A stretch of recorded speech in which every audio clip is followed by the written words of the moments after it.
Cranes. They come in all shapes and sizes, perform a multitude of jobs, help increase productivity, and make your job easier.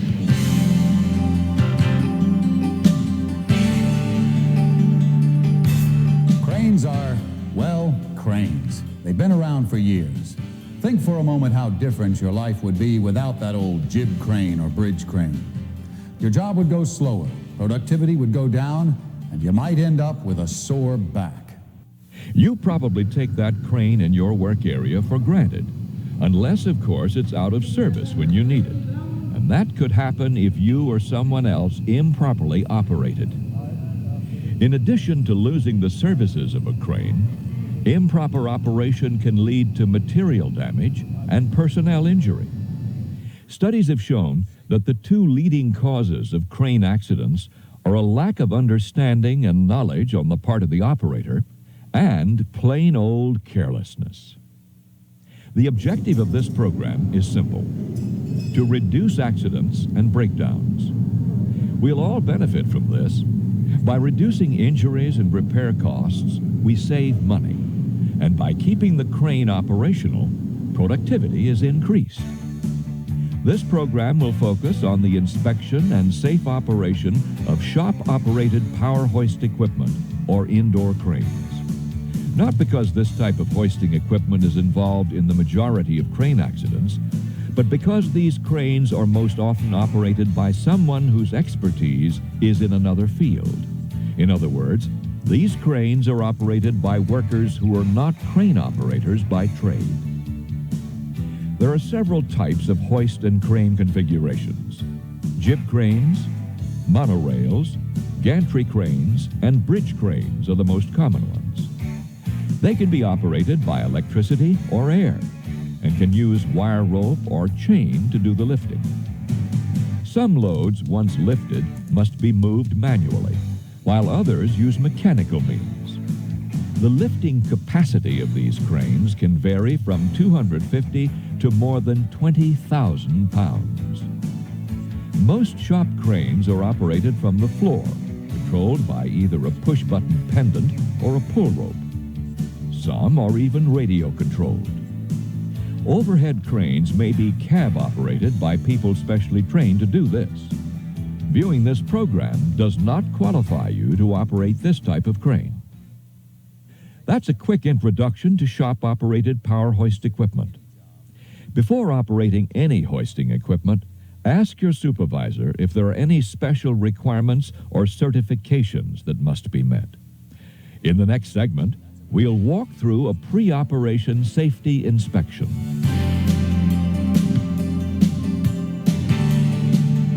Shop cranes are supposed to be inspected by the operator at the beginning of each shift. Notice that I said supposed to be inspected, because in many cases this inspection is not being done.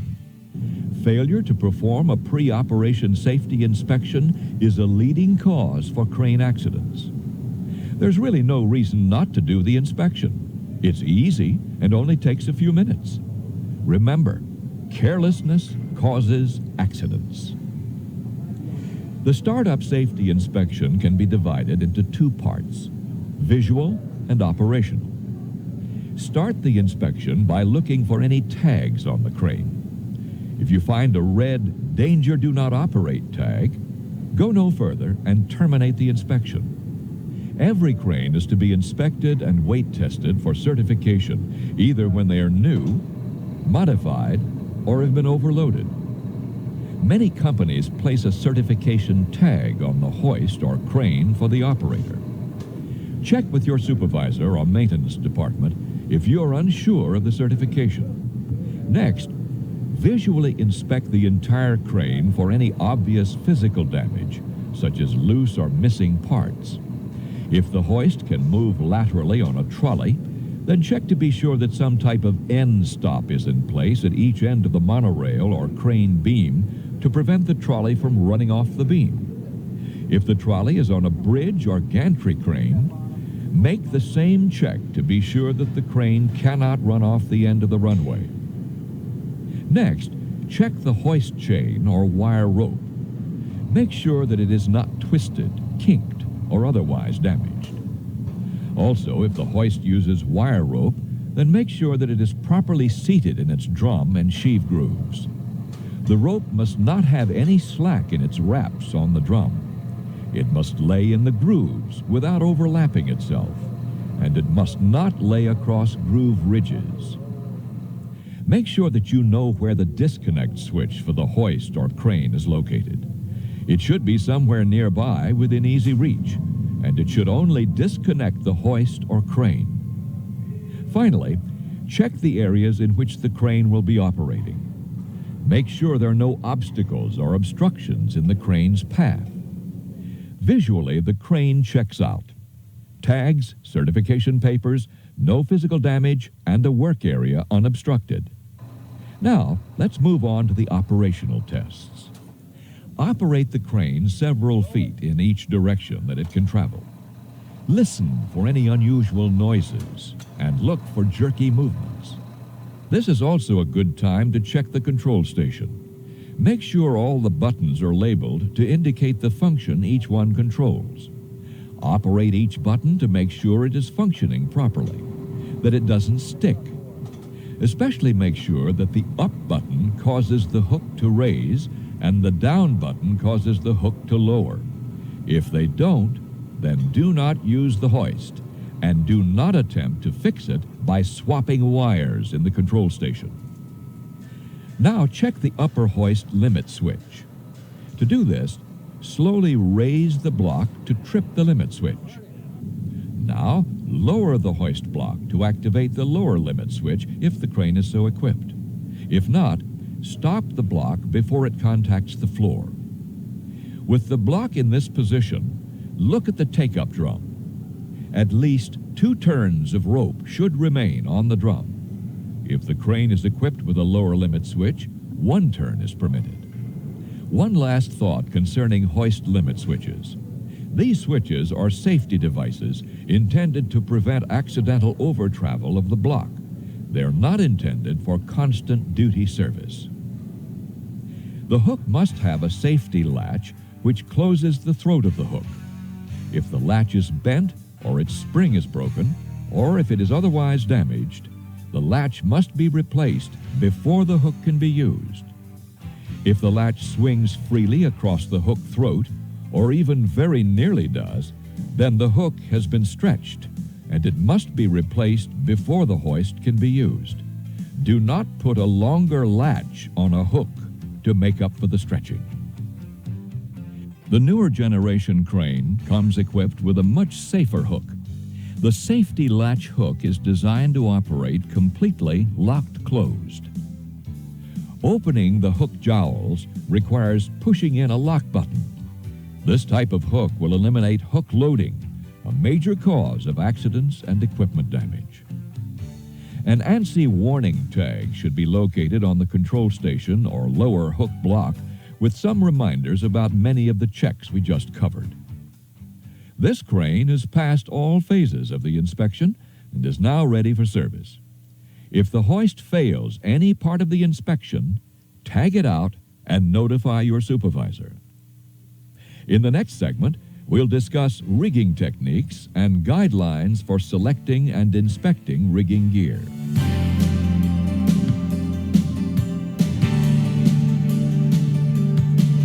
If Phase 1 of safe crane operations is a pre-startup inspection, then Phase 2 would be rigging the load for the lift.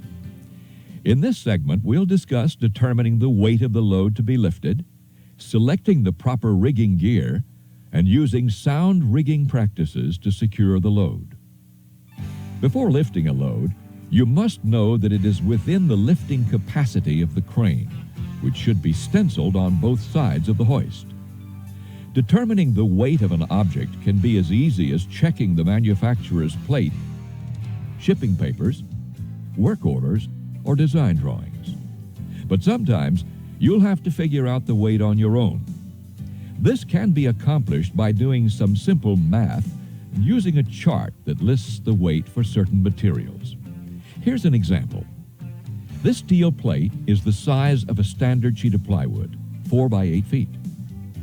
Determine the area of the plate by multiplying 4 times 8. The area equals 32 square feet. Refer to a chart that tells you how much steel plate of a given thickness weighs per square foot. This plate is 1 inch thick. According to the chart, 1 inch steel plate weighs 40.8 pounds per square foot. Multiply 32 times 40.8 pounds per square foot to find out that the steel plate weighs 1,306 pounds. Admittedly, that was a simple example, but the idea is the same for more complicated shapes, sizes, and types of material. Another method for determining weight is to use a dynamometer. They are extremely helpful in quickly determining the weight to be lifted. Some dynamometers or scales can give an audible warning of near-capacity loads, and some can even connect to the hoist controls to stop an overcapacity lift. As a last resort, you can estimate the weight of an object. Use common sense.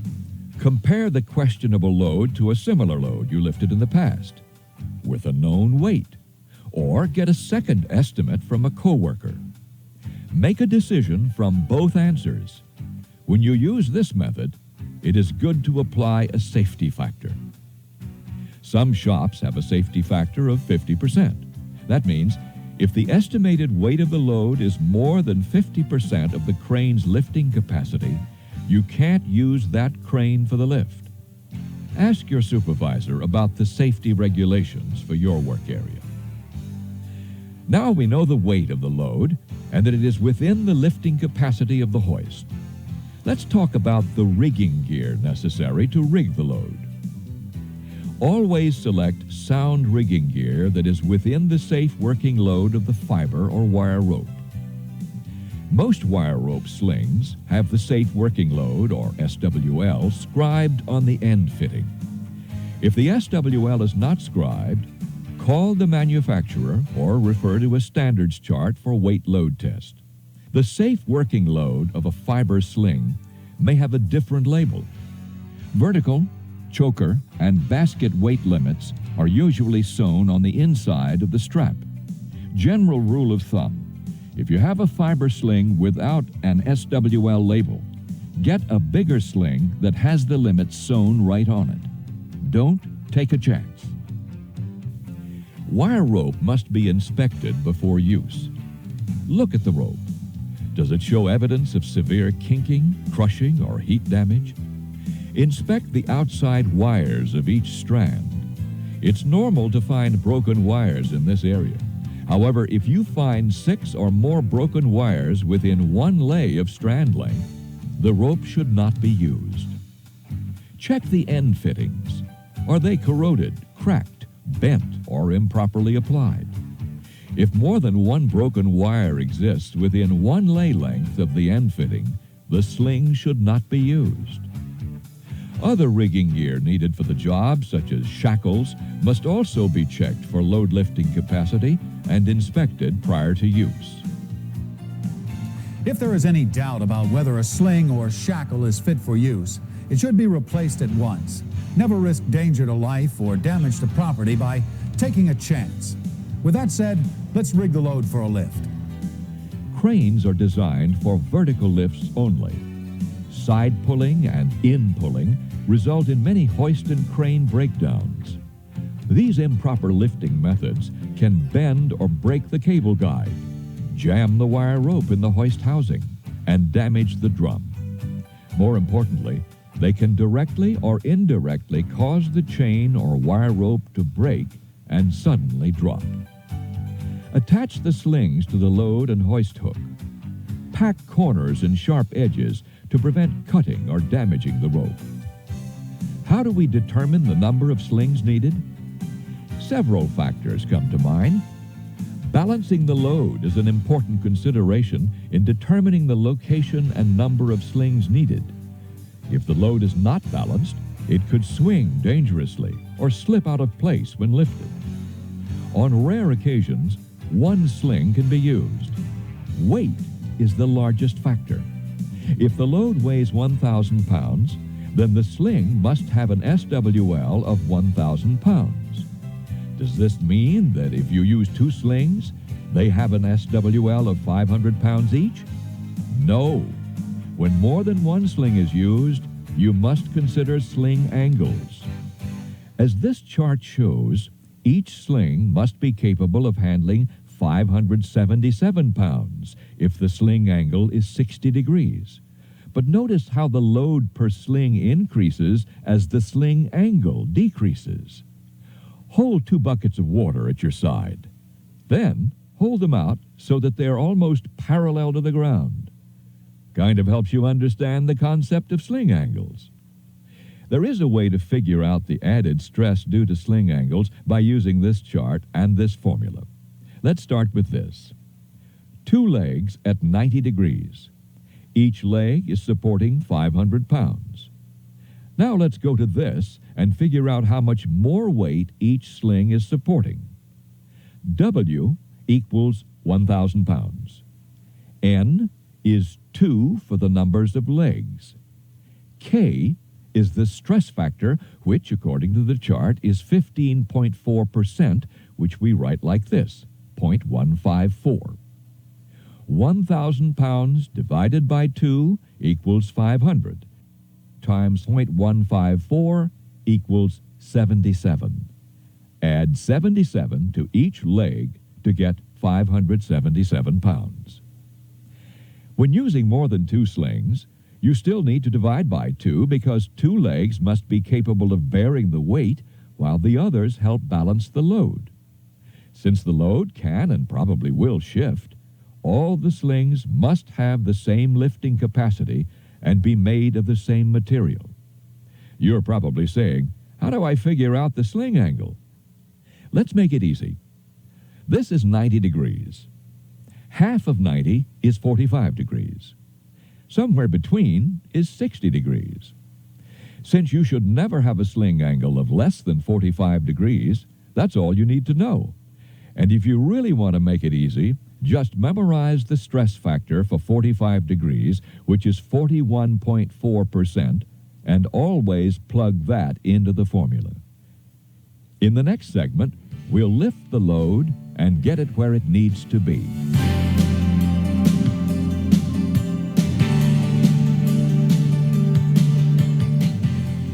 Lifting and lowering the load in a safe manner can be accomplished by paying attention to what you are doing and following some simple do's and don'ts. From a safety standpoint, one factor is paramount. Conduct all lifting operations in such a manner that if there were an equipment failure, no one would be injured. The hard part is done. Don't mess up now. First, make sure that all hands are clear of any potential pinch points. And for very large loads, make sure that no one is positioned between the load and another object. The load could swing and crush someone. Slowly raise the hoist block to ease the slack out of the slings. Check the load hook to make sure that the slings are fully seated in the saddle of the hook. Now, slowly lift the load a few inches. This will minimize any swinging of the load and allow you to check your rigging job. If you do detect slippage, abort the lift. If everything's okay, lift the load in one smooth motion high enough to clear all obstructions and push it to the desired location, or use mechanical means if the crane is so equipped. Once the crane is in position, slowly lower it. Stop the hoist block when it is low enough to unhook the slings. Jib crane should be stored against the wall or in an approved location. Use the lower hook block to swing the jib boom into place. A successful lift. The load is where it's needed, nothing was damaged, and nobody got hurt. There may be times when you will need to use the larger capacity cab-operated crane. You may rig it, but this crane will be operated by an experienced, certified crane operator. The information we have discussed to this point will still be applicable, but now you will find it necessary to communicate to the crane operator what it is you want him to do. You will use a standard set of hand signals. All crane hand signals can be found in the ANSI B30 standards manuals, and work area signs showing the signals are available from many safety materials suppliers. First, let's direct the crane to the load. All hand signals must be in clear sight of the overhead crane operator. Move the trolley to the load. Then stop. Lower the hook with the spreader and slings to the proper height to connect the load. Lift the load a few inches. Stop and check the load. Make sure that everything is safe. Lift the load to the proper height and stop. Move the trolley to the predetermined location and stop. Check your path. Make sure it's clear. Give the signal to move the bridge. If anything crosses your path, give the emergency stop signal, both arms waving straight out from your side. Once the problem is removed, continue to your destination. As the load approaches, tell the operator to slow down and then stop. Lower the load and stop the hoist block low enough to remove the slings. Now let's take a look at some don'ts. Don't abuse the controls by jogging them unnecessarily. Doing this only shortens the life expectancy of the hoist or crane. Don't use the pendant control station to swing the jib boom into place. Don't leave a suspended load unattended. Don't pass a load over people or allow anyone to walk under it. Don't pull a load you can't see where you're going. Don't allow yourself to be distracted. Don't allow unused slings or ropes to remain on the hook. They can inadvertently snag other objects when the crane is moving. Don't leave the hoist block low enough for someone to hit it. If you're using a radio control to operate the crane, never operate the transmitter when you can't see the load and the entire crane. That's about it. We've inspected the crane, rigged the load, and safely moved it to the desired location. You probably knew most or all of what's been said, yet we still have crane accidents. You know what you're supposed to do, but for some reason, you don't do it.